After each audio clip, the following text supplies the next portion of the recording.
शान्तिश्चेत् कवचेन किं किमृभिः क्रोधो अस्ति चेद्देहिनां ज्ञातिश्च चेदनलेन किं यदि सुहृदि व्योषधैः किं फलम् किं सर्पैः यदि दुर्जना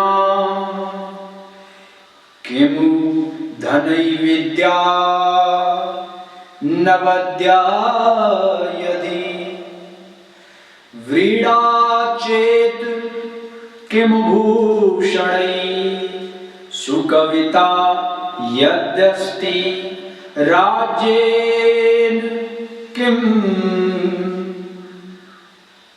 महाराज भर्तृहरि कह रहे हैं कि देहधारियों में यदि सहनशीलता का गुण है तो कवच की क्या जरूरत है।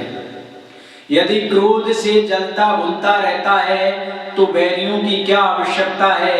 यदि भागीदारी में फंस गया है तो जलने सड़ने को आग का क्या प्रयोजन। यदि सच्चा मित्र साथ है तो दिव्य औषध से क्या लाभ। यदि दुर्जनों से साठ गांठ है तो सांपों की क्या जरूरत।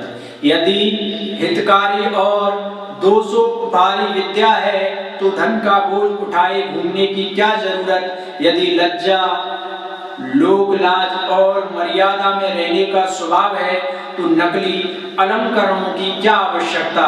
यदि श्रेष्ठ काव्य रचना करने का सामर्थ्य है तो राज्य और राजेश्वर उसके सामने क्या है।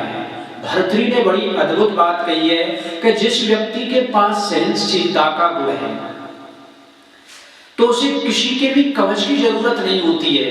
जो व्यक्ति सहनशील होता है सहनशीलता ही उसके लिए कवच का कार्य करेगी। और जो व्यक्ति क्रोध में जलता भुनता रहता है वो व्यक्ति को किसी दुश्मन की आवश्यकता नहीं होती है, क्योंकि क्रोध ही व्यक्ति का परम शत्रु होता है और क्रोध के ही कारण उसके नित नई शत्रु बनते रहते हैं।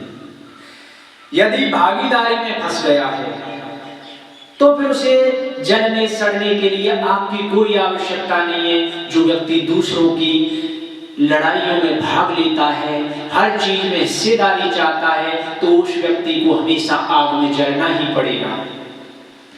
यदि आपके पास सच्चा मित्र है तो आवश्यकता नहीं, वो औषधियों से कम नहीं है। वैसे सच्चा मित्र मिलना बड़ा दुर्लभ कार्य है आज के समय में। फिर भी यदि किसी को सच्चा मित्र मिल जाए तो उसे समझो कि औषधियां मिल गई, कि उसे जो समझो सारी उसकी जो बीमारी है, कलेश है, कलह है, समाप्त हो गई। यदि दुर्जनों से यानी दुष्ट व्यक्तियों से आपकी साठ गांठ है तो फिर श्यामों की जरूरत नहीं है। वो दुष्ट आपको श्याम तो एक बार डसेंगे, दुष्ट तो कदम कदम पर आपको डसते रहेंगे। यदि हितकारी और दोषों को दूर करने वाली आपके पास विद्या है तो फिर आपको धन की आवश्यकता नहीं है, वो विद्या ही आपके लिए पर्याप्त है।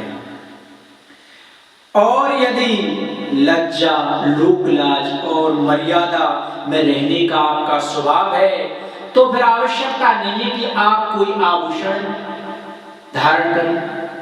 कोई आवश्यकता ही नहीं है। जिस व्यक्ति के पास लज्जा है